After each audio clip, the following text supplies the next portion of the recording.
Hello friends and family, welcome to another video, Uncomfortable Conversations with a Married Woman. In this episode, we're going to talk about children.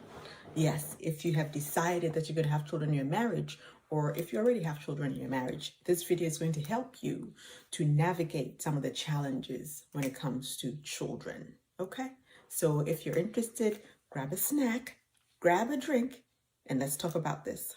So a lot of people raise children in the way that they feel like they were raised when they were growing up, or they feel like they should have been raised when they were growing up. And that's usually what determines how children are raised in a family, okay? But I'm going to challenge you to think of it a different way. So you want to, between the two of you, hopefully before the children are born or soon after, decide who is going to be the disciplinarian, because children will push you to that limit. You want to have a rhythm of the schedule of the children. You have to have some kind of a schedule, and it has to be a rhythm that is repeated, every day, so that the expectation is set for both you and your spouse and for the children. You want the children to see that you and your spouse are on the same page. If you always are arguing in front of the children, or if you're always saying things opposite of what the other spouse said, you're not on the same page, and children will take advantage and exploit it. You want to show your kids that your spouse is your priority, that they can't wedge between the two of you.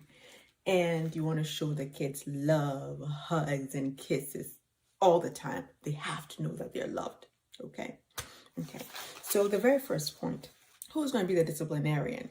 My husband and I didn't discuss it, but when he was growing up, his mother was a disciplinarian. When I was growing up, again, I lived in so many different houses, but most of the time it was a woman. Consistency is very important. It has to be communicated. If you do this thing wrong, however many times, this is a consequence, and you must exercise that consequence every time.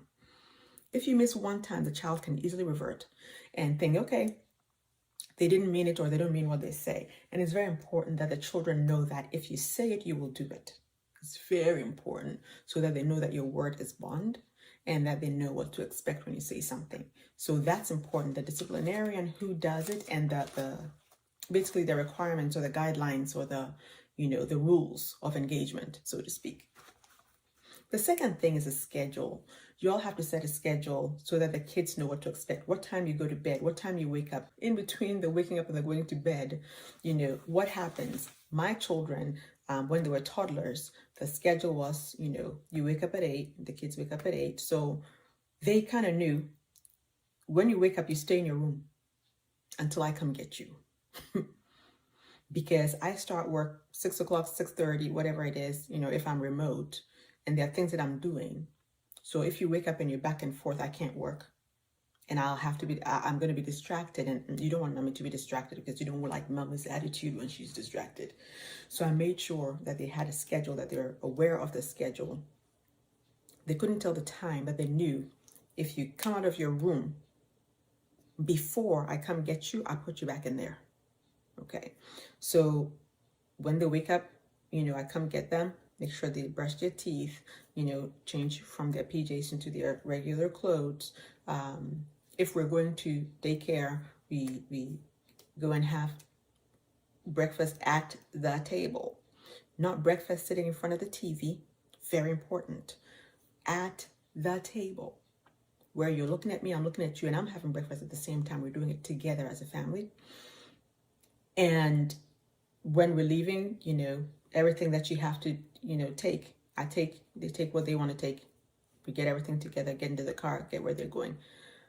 If it was the day they're staying at home, I made sure that the schedule was, so after you eat, you get your books, you read, you have some playtime with your toys, you do that.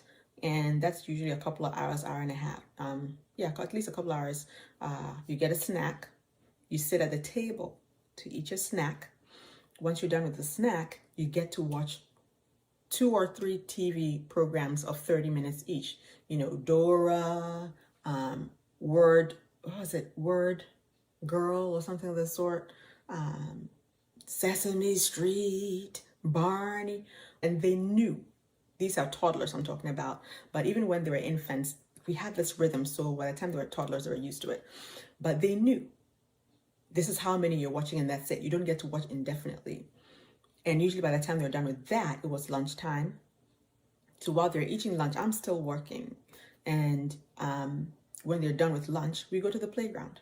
They were allowed 30 minutes at the playground, and of course, walking there, 15 minutes, walking back, 15 minutes. So it's 1 hour altogether. Of course, I had my work phone with me, but that's, my lunchtime. And then when we get back, you wash your hands, of course, and you take a nap. It was nap time when we go back from the playground. It was nap time. And once you take a nap and you wake up, you eat a snack, and you may watch one TV program or play with your toys, and then it's dinner time. So it was very, very regimented, and I had to keep it that way to keep my sanity. My husband knew the same thing. I actually wrote it out every day of the week. I had it written and on the fridge, so that if I'm not there, if I had to go to the office for whatever reason, and he's the one at home, that he knows the rhythm, so that we stay together and the kids don't get confused. The other thing that's good there also is that if my rhythm were different or my schedule were different from my spouse's, the kids would challenge one of us whenever they could. Well, mommy does it this way or daddy does it this way, and they try to get their way. If it has to be the same with whoever is taking care of them, okay? You may do it differently, but the timing has to be the same. So another thing which we learned when we were getting married, doing our premarital counseling, the priest asked, if your child needs something, it's not urgent, it's not life or death, but if the child needs something and your spouse needs something, who will you tend to first? And we both, in our questionnaire, separately, individually, independently, we both answered the child. That was one common thing that we answered, that the priest said, that is going to give the child ammunition to wedge themselves in between the two of you. So you want to make sure that you make the child see that you are each other's priority first, and then the child.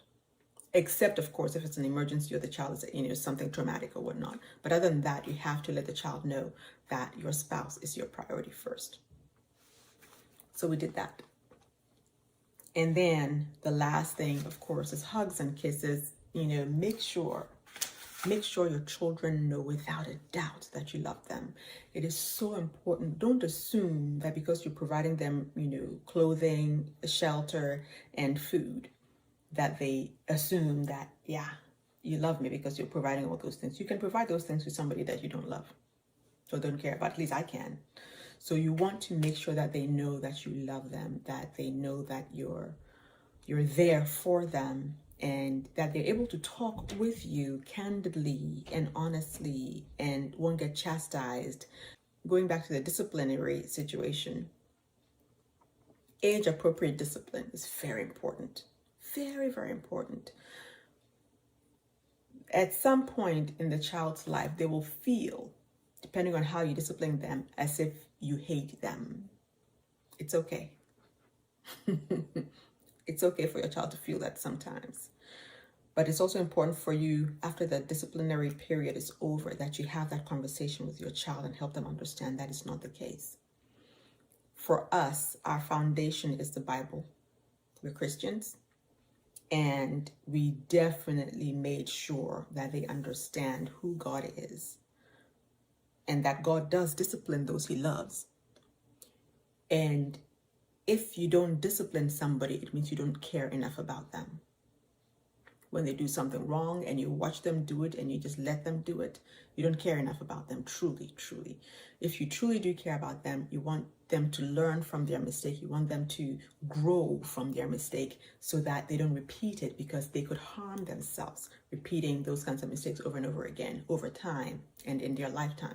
So you definitely want to make sure that the kids understand disciplining them doesn't mean you hate them. That is very important, because it is a foundation on which their self-esteem is built. So you have to help them understand that. And when the discipline is over, don't hold a grudge against the children. Give them a hug, give them a kiss, let them know you love them. Don't not talk to them for 5 days. That is immature. Okay, it is immature. If anybody comes to babysit your children, the schedule's right there on the fridge, toe the line. Because one day off schedule, trust me, you go right back to the beginning. Right back. Just one day. I also made other people understand that if my children does something while they're in your care, I have to know about it, because I will discipline them for it, regardless of the fact that they didn't do it to me. The fact is that the children have to learn to be respectful of other people as well. My children got to a point where they felt if mommy and daddy aren't here, we can be rascals and nobody's going to do anything to us. Back in Ghana, where I come from, the community did raise the child, and yes, somebody will punish your child if your child misbehaves in your absence. Here, it's not the same here in America. So what I had to do was make sure that the daycare person, church people, tell me specifically what my child has done. And when we get home, you will definitely face your punishment, so that you get to understand that even in my absence, I expect for you to behave yourself. Because if you don't, it's a disgrace not to just to you, but to myself as well. And we're not doing that. We are absolutely not doing that. So that's how I raised my children, and it worked, and they're fantastic human beings right now, and just a joy to be with. So hopefully that'll help you out. If you have any questions, let me know. Again, I have all my contacts right there below the screen. So with that being said, remember to have an amazing marriage. You need to respect yourself and your spouse, and you need to be kind to yourself and your spouse. Until next time, have a blessed week.